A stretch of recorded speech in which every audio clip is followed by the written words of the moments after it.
Howdy folks, Jake here with the Banjo Bin General Store again, and today we got another tech tip for you.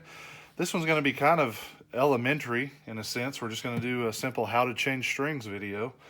I've watched a lot of the instructional videos on YouTube about this, and a lot of them are vague to me. Like there's a lot of extra things that I do that I don't see people doing.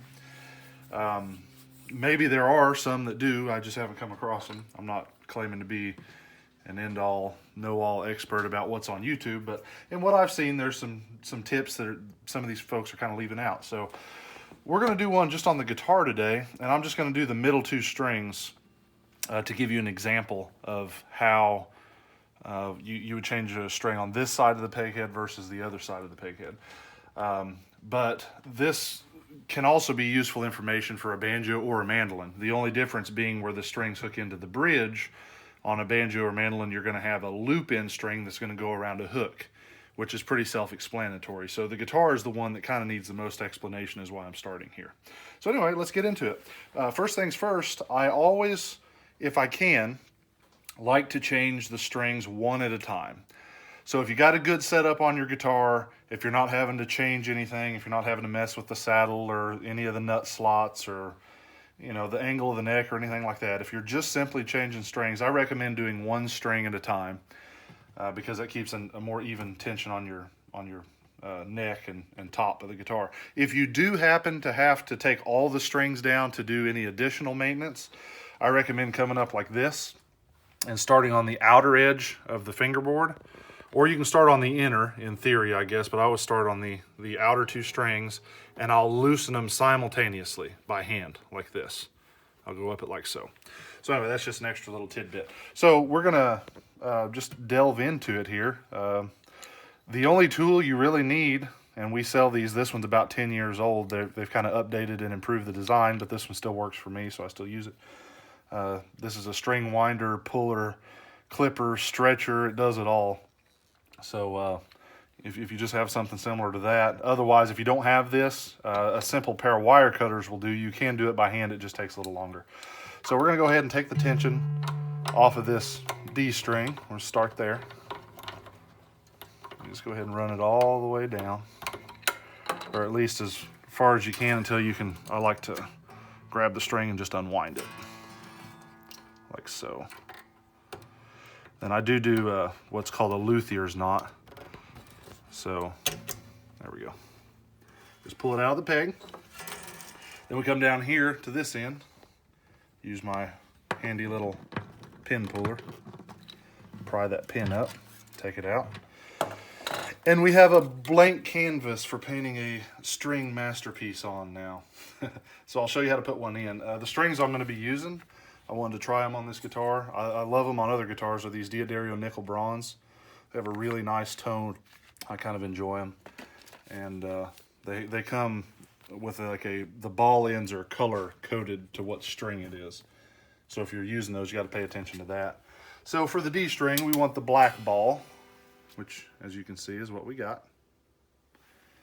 Okay, so now first things first, what I like to do is take the ball end of the string like so, and just with my thumb and my finger, I'll just give it a little bend like that.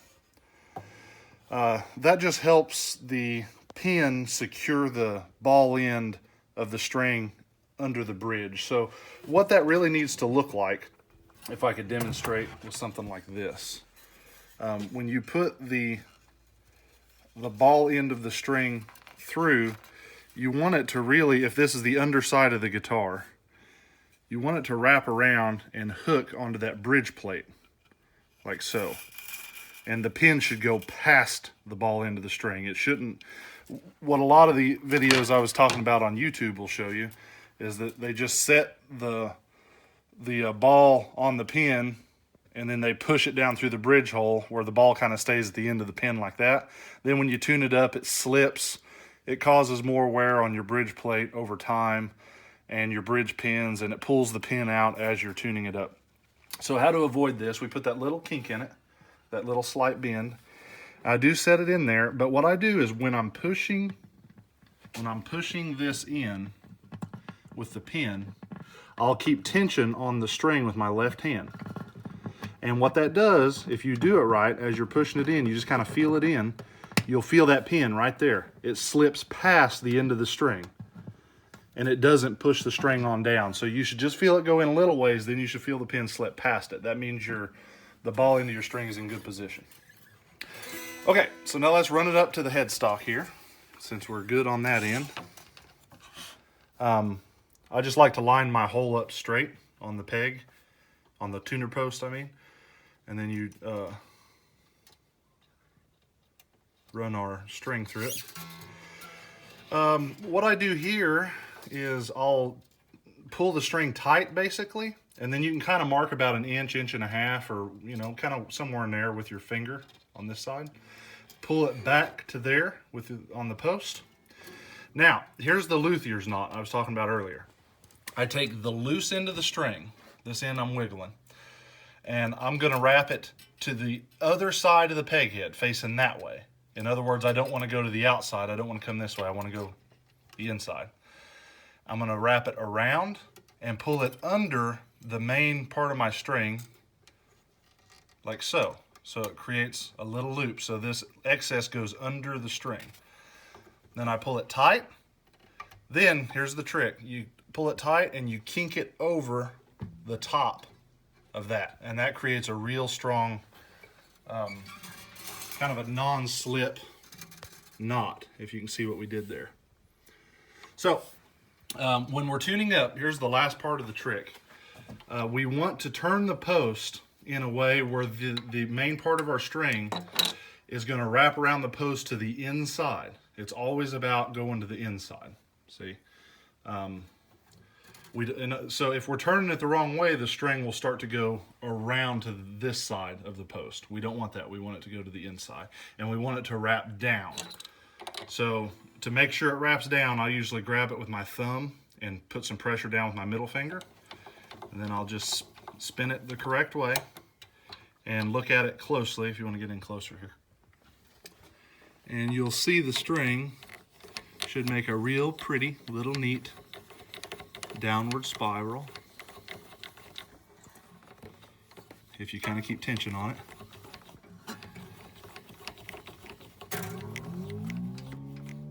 There we go. Okay, so that's all there is to that. Once you got kind of a good wrap on it, I take my nifty little cutters here, which we do sell these things on the store site. I just put it up against the post. Bam. When you do that, you want to be careful not to cut the main part of your string, only cut the excess off. Okay, so now that I'm that far, I'll go ahead and bring this string up to relative tuning, to pitch.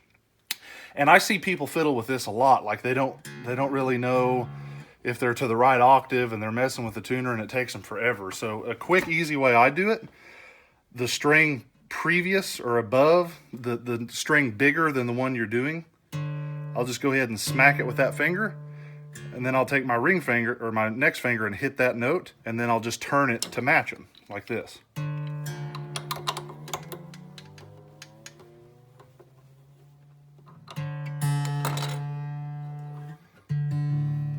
So it gets you there so much faster. It's almost instantaneous.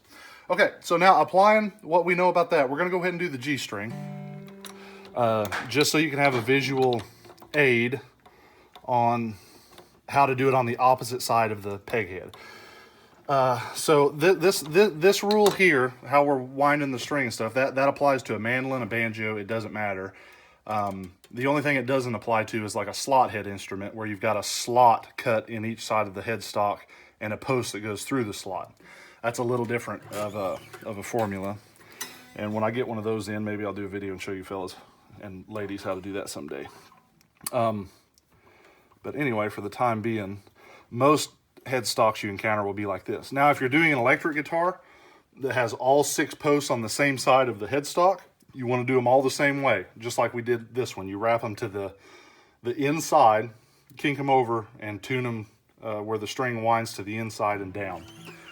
So what I'm going to show you here only applies if you have half of your tuners on the opposite side of the headstock, if that makes sense. So we pull this string out. I was kind of just wrap them up, toss them out of the way. Then we're going to take our G string and our nickel bronze with our little green ball. Yeah, it's not going to focus. That's all right. Just take my word for it. It's the right one. Okay, so to recap here, we'll do this again. I don't mean to sound monotonous, but if you're not familiar with these things, it helps to hear more than once. So I give just a little downward bend to it. That helps it slip under the bridge plate. Set it on there. Take my pin. Keep tension on the string. Keep pushing on my pin. There, it slipped past. See, it's not pushing on my string anymore. Then I just push it on down. Now we're going to run up here, and this is going to be very similar to the last string we did, but it's going to be the opposite, which in a way is the same. We're going to wrap it to the inside of the headstock, not this way, not to the outside, to the inside. Wrap it around. Oh, and I forgot to mark and pull back like I was showing you. So we're going to go like that.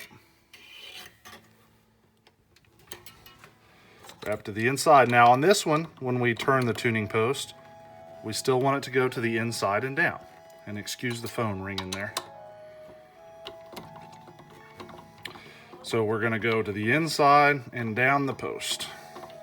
Just like on the other one, so it's the same, it's only backwards. Okay, once it starts to get up to tension, make sure we cut the excess off, and then I'll go ahead and check the tuning reference. Do this.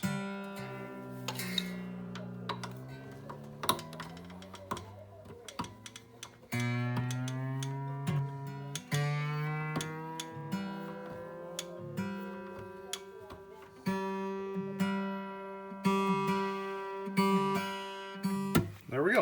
That's all there is to it. So all the strings on this side of the headstock, I would do like I did this one I showed you, and all the strings on this side, I do like I did this one I showed you. So that's the pattern. Just like on your conditioner or shampoo, you lather, rinse, and repeat, right?